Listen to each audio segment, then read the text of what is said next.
Welcome to CNN 10, your objective overview of world events. My name is Carl Azus. First story this Thursday takes us to the border between the United States and Mexico.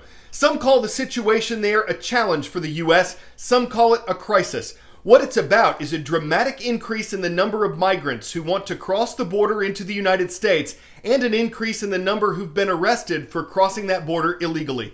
This has put a strain on U.S. officials trying to guard the border and the facilities America has for caring for migrants. Part of the reason more people from various countries have been coming to the border is because they believe the Biden administration will make it easier for them to enter the U.S. than the Trump administration did. Last year, President Donald Trump's government allowed U.S. border officials to turn away migrants arrested at the border out of concerns they might further spread coronavirus in America. The law is still in effect, but President Joe Biden's government changed it so that it wouldn't apply to children caught at the border. They're now allowed to stay in the U.S. while their cases for immigration are reviewed.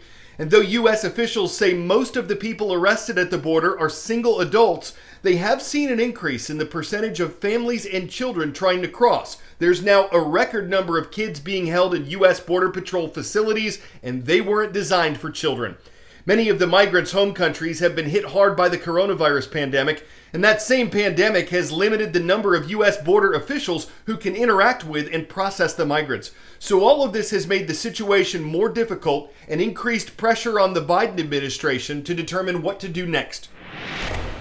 Sandra Caballero says she has spent a year sitting on the border's edge with her husband and 3 children. She says they left the endless crisis of violence in Honduras to seek asylum. Sandra tells us she hopes President Biden will open the door to the border because we need a better future for our children. The increasing surge of migrants on the southern border is reaching emergency levels for the Biden administration. U.S. authorities have arrested and encountered more than 100,000 migrants in the 4 weeks before March 3rd, the highest levels for that same time period in at least 5 years. And new data reviewed by CNN shows there are more than 3,400 unaccompanied children in the custody of Customs and Border Protection. Federal immigration officials are scrambling to make room. We're here in the town of Donna, Texas, on the Mexico border, and CBP has just opened up this massive tent facility. This temporary processing site for migrants was opened just over a month ago. A Homeland Security official told CNN the facility is significantly overcrowded, mostly with children. Republicans and some Democrats say the Biden administration isn't moving fast enough to keep the migration crisis under control. They are completely unprepared for what is going on the border now, and they're going to be even more unprepared for what will be happening in the coming months. The Biden administration says the majority of migrants are being turned away at the border and refuse to describe the situation as a crisis. Look, I don't think we need to sit here and put new labels on what we have already conveyed is challenging. What we have conveyed is a top priority for the president. But many more families are being allowed to wait in the U.S. for their immigration court dates. We met Jose at a church shelter. We were asked to protect his identity. He says desperation and fear is driving them to the border.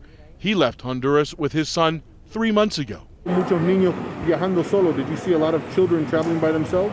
Claro, sí.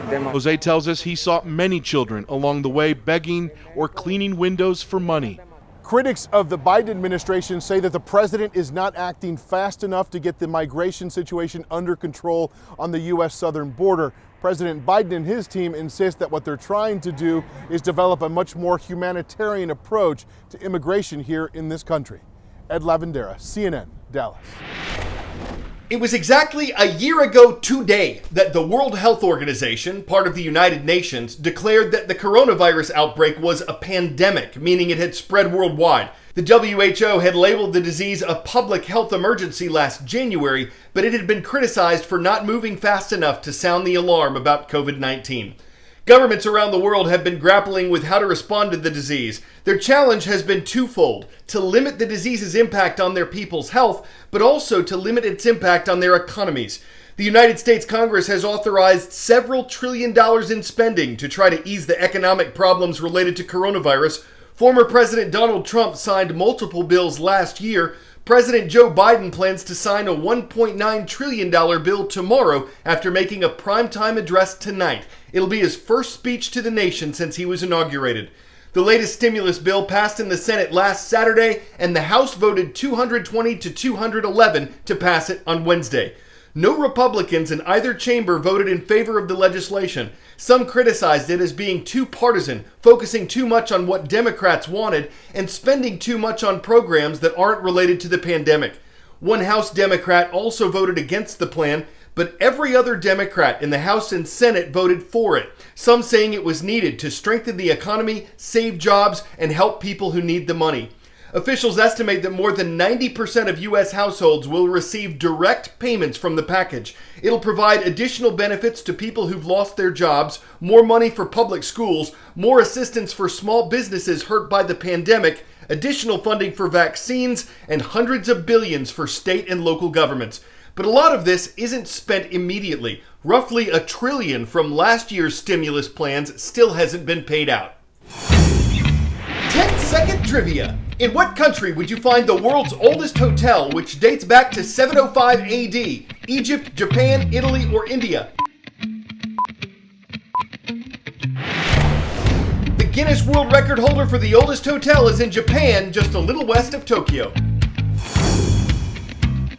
But Las Vegas, Nevada is where you'll find the most expensive hotel room in the world. A certain suite there will set you back $100,000 per night, and it includes a pool suspended over the city. Well, that covers the past and present. But a hotel of the future, if it gets off the ground, could cost considerably more than that. It'll take millions to get you in the door, or should we probably say the hatch. Here's CNN 10 contributor Chris James.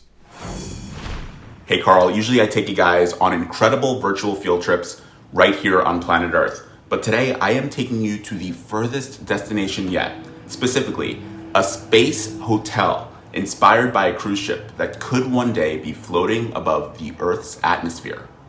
It goes by the name Voyager Station. This futuristic concept is comprised of 24 modules connected by elevator shafts that make up a rotating wheel orbiting the Earth. These are the renderings of what's promised to be a hotel like no other. It suggests an interior not too different from a hotel you might find on Earth, with some pretty out-of-this-world views.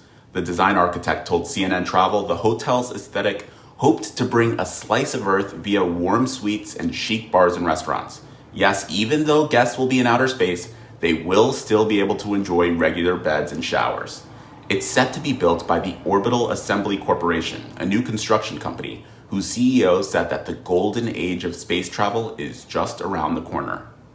The space hotel construction is expected to begin in 2026, with a 5-star stay in space expected to be possible by the year 2027.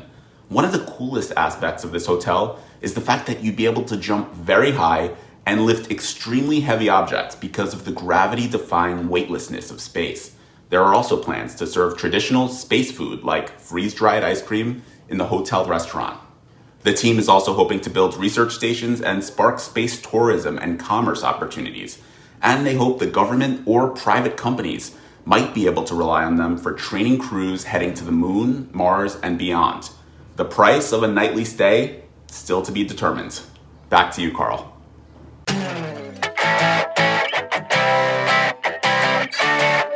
Our last story's for the birds. They can be so graceful in the air, but one of these at least needs to work on the landings.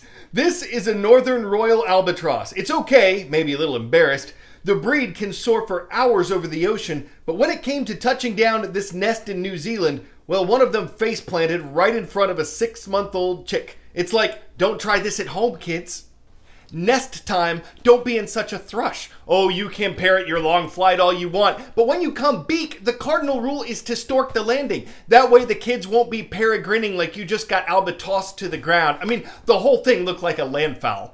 I'm Carl Azus. Some of you are in Powell, Tennessee. But Carl, how do you know? Because Powell High School subscribed and left a comment on our YouTube channel. Tomorrow's Friday, and you know what that means.